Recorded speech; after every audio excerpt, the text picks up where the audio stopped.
Jeremias 29 esconde um plano financeiro que Deus enviou numa carta há mais de 2.600 anos. Até o final deste vídeo, você vai entender por que essas instruções podem transformar a forma como você lida com dinheiro, mesmo vivendo num país onde tudo parece trabalhar contra você. Mas para entender essa carta, você precisa primeiro entender o momento em que ela foi escrita. Porque muda tudo. E eu preciso te avisar. O que Deus pede nessa carta vai contra tudo o que você esperaria. Estamos em 597 a.C. Jerusalém acaba de cair. O exército de Nabucodonosor, rei da Babilônia, invadiu a cidade, saqueou o templo e levou embora a elite de Judá. Artesãos, escribas, sacerdotes, oficiais do governo, todos arrancados de suas casas. Tenta visualizar essa cena por um momento. Milhares de pessoas caminhando por meses pelo deserto, sem saber se voltariam, sem saber se seus filhos teriam futuro, chegando a uma terra estranha, com outros deuses, outra língua, outro sistema. E a pergunta que ecoava em cada um deles era simples: para que construir alguma coisa aqui? Pensa nesse sentimento. Você perdeu tudo. O sistema que destruiu sua vida continua funcionando. Os poderosos continuam no poder. E alguém te pede para recomeçar do zero, dentro do território de quem te destruiu. A maioria daquelas pessoas tomou a decisão que parecia mais lógica, e foi exatamente essa decisão que quase destruiu uma geração inteira. Muitos judeus simplesmente pararam. Pararam de construir, de plantar, de pensar no longo prazo. A lógica era: estamos aqui de passagem, Deus vai nos tirar logo. Para que investir num lugar que não é nosso? O teólogo Walter Brueggemann descreve esse período como uma das maiores crises de identidade e propósito do povo de Israel. Não era apenas uma crise geográfica, era uma crise existencial e financeira. E é exatamente aqui que entra a carta. Jeremias, o profeta, estava em Jerusalém. Ele não foi levado no exílio, mas Deus mandou que ele escrevesse uma carta e enviasse aos exilados na Babilônia. E o que essa carta dizia? Ouça com atenção, porque é o texto de Jeremias 29, versículos 5 a 7. Construam casas e habitem nelas, plantem jardins e comam dos seus frutos. Casem-se e tenham filhos e filhas, deem esposas a seus filhos e maridos às suas filhas, para que também tenham filhos e filhas. Multipliquem-se ali, não diminuam. Busquem a prosperidade da cidade para a qual eu os deportei, e orem ao Senhor em favor dela, porque a prosperidade de vocês depende da prosperidade dela. Leu direito? Deus não mandou esperar. Não mandou fugir. Mandou construir casas, plantar e multiplicar, dentro do império que os escravizou. Agora, antes de a gente aprofundar nessa carta, eu preciso te contar a história do Marcos. Marcos tem 41 anos. É motorista de aplicativo em São Paulo. Caso composto, baseado em situações reais. Durante 8 anos, Marcos trabalhou como auxiliar administrativo numa empresa de logística. Ganhava cerca de R$ 2.800 por mês. Não era muito, mas dava para viver. Em 2019, foi demitido. Recebeu o FGTS, quase R$ 14.000. E ali, Marcos tomou uma decisão. Não ia investir esse dinheiro, não ia guardar. E o motivo dele? Para quê? O Brasil não tem jeito, a inflação come tudo, político rouba tudo, qualquer hora isso aqui quebra. Marcos gastou o FGTS em 4 meses. Começou a rodar de aplicativo. E toda vez que alguém sugeria que ele guardasse parte dos ganhos, a resposta era a mesma. Guardar para quê? Nesse país? E aqui está o que ninguém percebe. Marcos não tinha um problema de renda. Ele tinha o mesmo problema dos judeus em 597 a.C. Marcos estava vivendo no que eu chamo de mentalidade do exílio temporário. É quando você trata a sua realidade financeira como passageira, como se não valesse a pena construir nada porque, em breve, tudo vai mudar. Só que esse em breve nunca chega. E tem um dado que ilustra bem isso. Segundo pesquisa da Confederação Nacional de Dirigentes Lojistas com o SPC Brasil, 67% dos brasileiros não têm nenhum dinheiro guardado para uma emergência. De cada 3 pessoas que você conhece, 2 estão a um imprevisto de entrar em dívida. Mas será que o problema é só renda? Ou será que existe algo mais profundo travando essas pessoas? Algo que Jeremias identificou há 2.600 anos. Guarda esse número. A gente vai voltar nele daqui a pouco. Agora conhece a Débora. 29 anos, assistente administrativa em Goiânia. Caso composto, baseado em situações reais. Débora é cristã, frequenta a igreja desde criança, ganha R$ 3.200 por mês, mora sozinha num apartamento alugado de R$ 950. Sobra pouco, mas sobra. A questão da Débora não era falta de dinheiro, era uma espera constante. Ela repetia sempre: quando eu ganhar mais, eu começo a investir. Quando a economia melhorar, eu compro meu apartamento. Quando Deus abrir a porta, eu vou agir. Percebe como isso soa razoável? Soa até espiritual. Mas é exatamente aqui que mora o perigo. Porque Débora, sem saber, estava fazendo a mesma coisa que os judeus na Babilônia, antes de receberem a carta de Jeremias. Ela estava esperando o cenário perfeito para começar a construir. E enquanto esperava, o tempo passava. De 2021 a 2024, Débora deixou de guardar aproximadamente R$ 300 por mês que ela poderia ter separado. São R$ 10.800 em 3 anos. Se ela tivesse colocado esse valor numa aplicação simples, com rendimento médio de 10% ao ano, hoje teria cerca de R$ 12.500. Não é uma fortuna, mas é o começo de uma reserva de emergência completa. 3 anos esperando o momento perfeito custaram R$ 12.500. E o momento perfeito nunca chegou. E aqui entra uma camada mais profunda para quem quer ir além do básico. Esse comportamento tem nome na economia comportamental: viés do status quo. É a tendência humana de não agir, de manter as coisas como estão, especialmente quando o cenário parece incerto. O psicólogo Daniel Kahneman, que ganhou o Nobel de Economia em 2002, mostrou que as pessoas sentem mais dor ao perder algo do que prazer ao ganhar. Então, diante de um cenário que parece instável, o cérebro prefere não arriscar, prefere esperar. E agora junta isso com uma leitura espiritual superficial. Se alguém acredita que Deus vai resolver, essa crença pode funcionar como justificativa para a inação. Não estou dizendo que confiar em Deus é errado, de forma alguma. O que estou dizendo é que existe uma diferença enorme entre fé e passividade. E é exatamente essa diferença que Jeremias 29 vai iluminar. Porque a carta que Deus enviou não era um convite para esperar, era uma ordem para agir.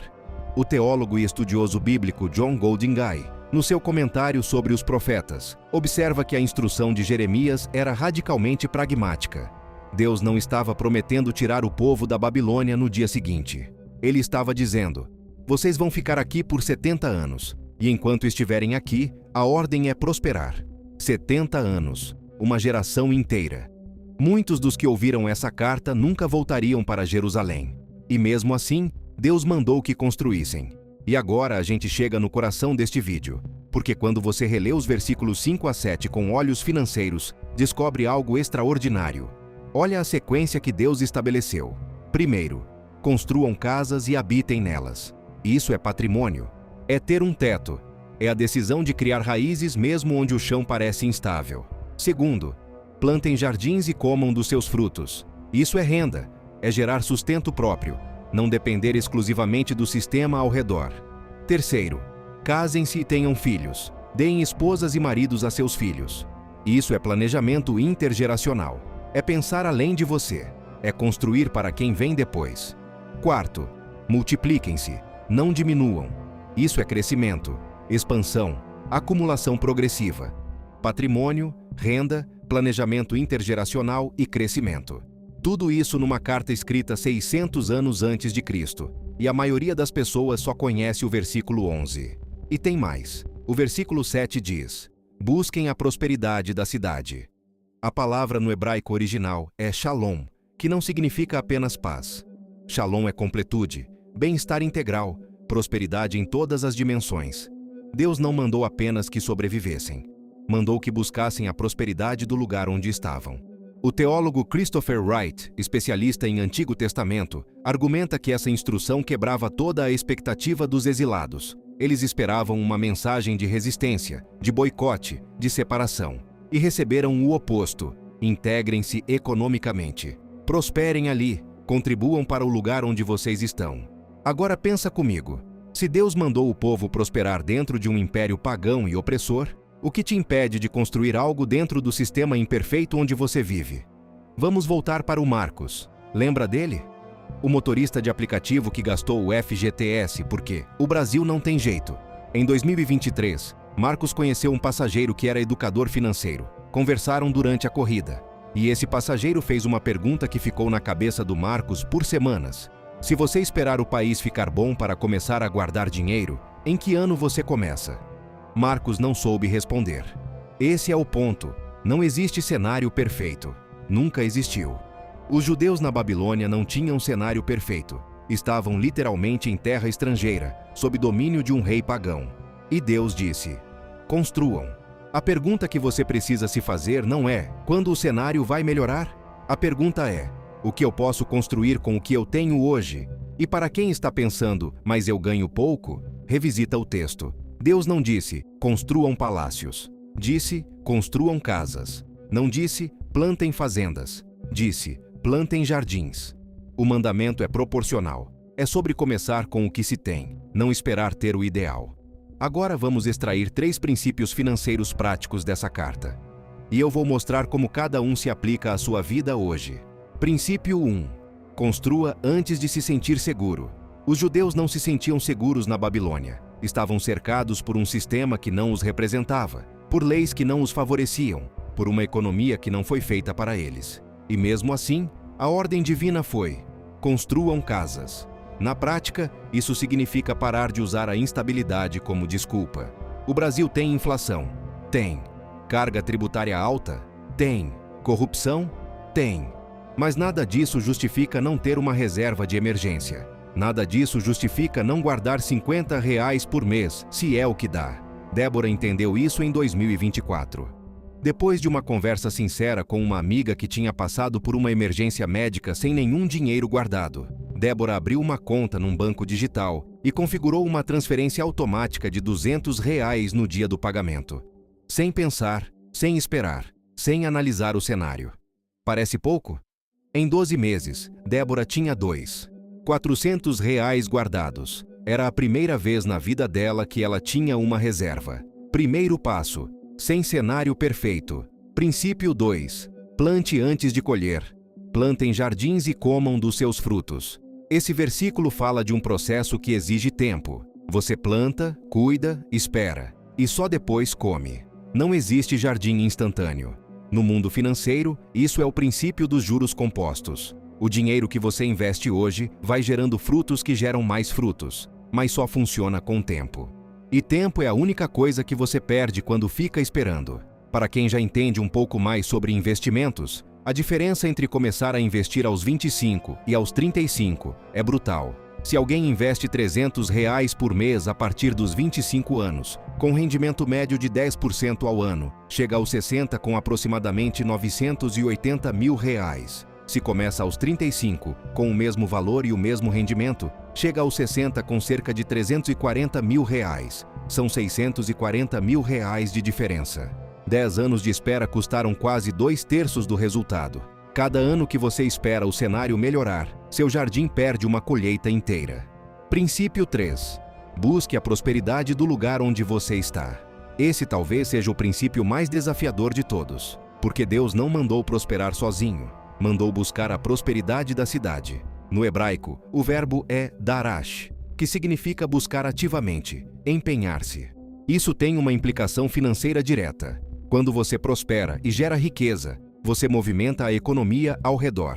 Quando você compra do comerciante local, quando você investe em algo produtivo, quando você gera emprego, você está fazendo exatamente o que Deus mandou fazer na Babilônia. E tem uma frase no versículo 7 que muda tudo. A prosperidade de vocês depende da prosperidade dela. Deus conectou o bem-estar individual ao bem-estar coletivo.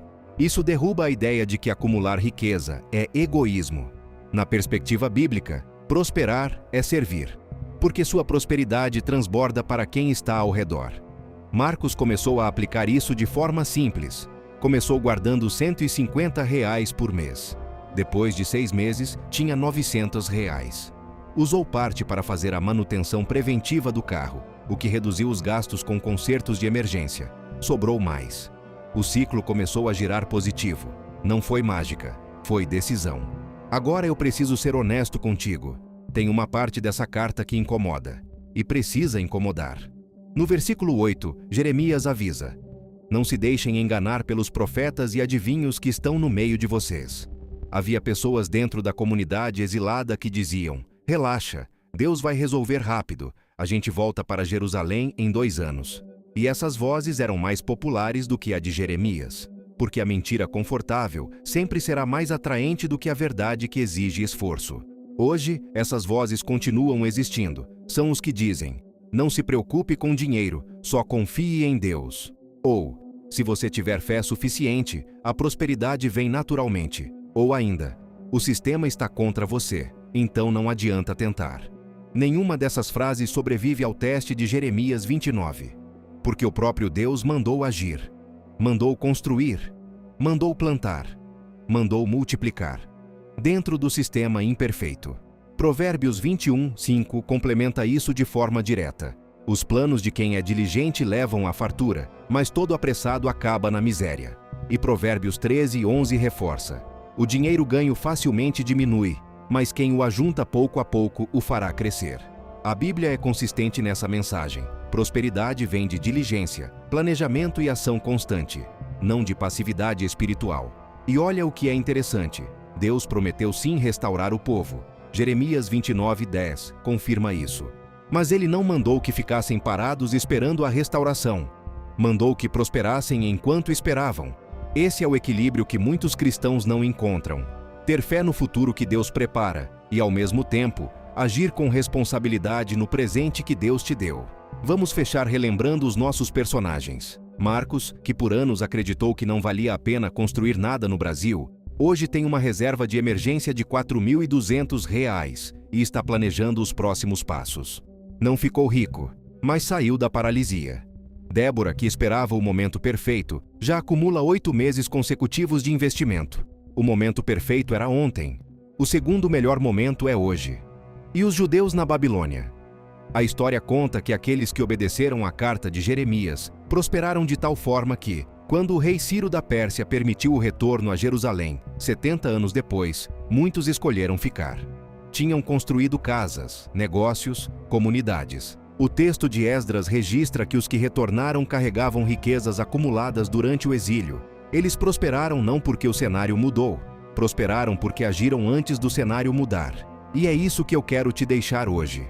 Você não precisa de um país perfeito para começar. Você não precisa de um salário perfeito para dar o primeiro passo. Você precisa de uma decisão. A mesma decisão que Deus pediu ao seu povo há 2.600 anos. Construa, plante, multiplique, não diminua. Se esse vídeo fez sentido para você, se inscreve no canal e compartilha com alguém que precisa ouvir isso. A gente se vê no próximo.